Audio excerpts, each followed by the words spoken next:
বড়ইগুলোকে প্রথমে একটা বলের মধ্যে নিয়ে নিব। এগুলো আমি পরিষ্কার করে নিয়েছি, একটা ভেজা কাপড় দিয়ে মুছে নিয়েছি। দেন সবগুলো একটা দুকুনি আছে, এটাকে আমরা পান দুকুনি বলি। এটার মধ্যে বড়িগুলোকে আমি ভালো করে গুঁড়া গুঁড়া করে দুকে নিব।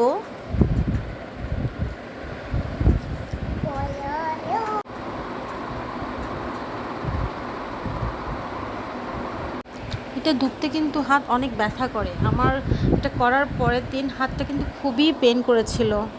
ঠিক এটা করার পরে ঠিক দেখতে জিনিসটা এরকমই হবে। রসুন লাগবে, রসুনটাকে আমি আগে থেকে ছুলে নিয়েছি।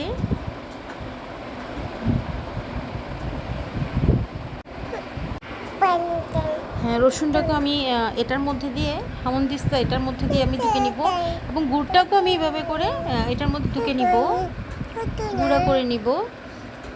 তাহলে অবশ্য আঠালো, যার কারণে এটা গুঁড়ো করতে আমার অনেক প্রবলেম হয়েছিল। এটা হচ্ছে 5 ফোড়ন, এগুলোকে আমি পরিষ্কার করে নিয়েছি। পরিষ্কার করার পরে এটাকে আমি হালকা ভেজে নিব।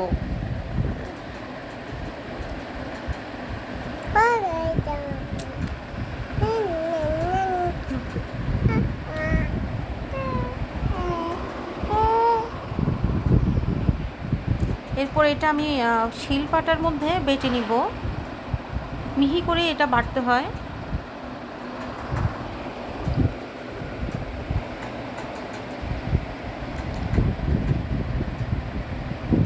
এখন যেই পাত্রের মধ্যে আমি এটা মাখাবো ওইটার মধ্যে আমি ঢেলে নিচ্ছি সব বড়ির গুঁড়াগুলা।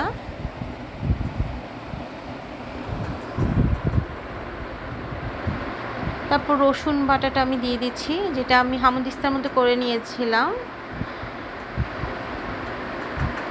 দেখুন দেখতে কেমন হচ্ছে। এরপর এটা আমি 5 ফোড়ন, যেটা আমি শিলপাটার মধ্যে বেটে নিয়েছি, ওটা আমি এখানের মধ্যে মিক্স করে দিচ্ছি।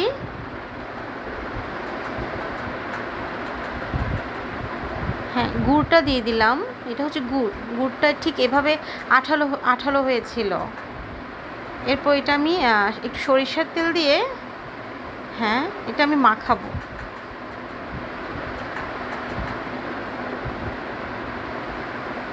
সরিষার তেলটা দিয়ে দিলাম পরিমাণ মতো, এবং এটাকে খুব ভালো করেই মাখাতে হবে, যাতে গুড়গুলা বড়ির মধ্যে, বড়ির গুঁড়ার মধ্যে, সবগুলো গুঁড়োর মধ্যে লাগে।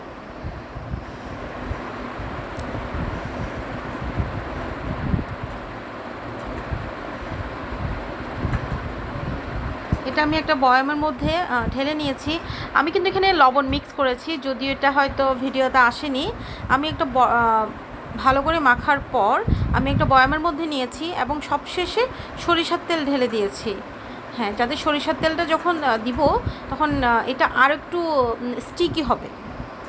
ধন্যবাদ।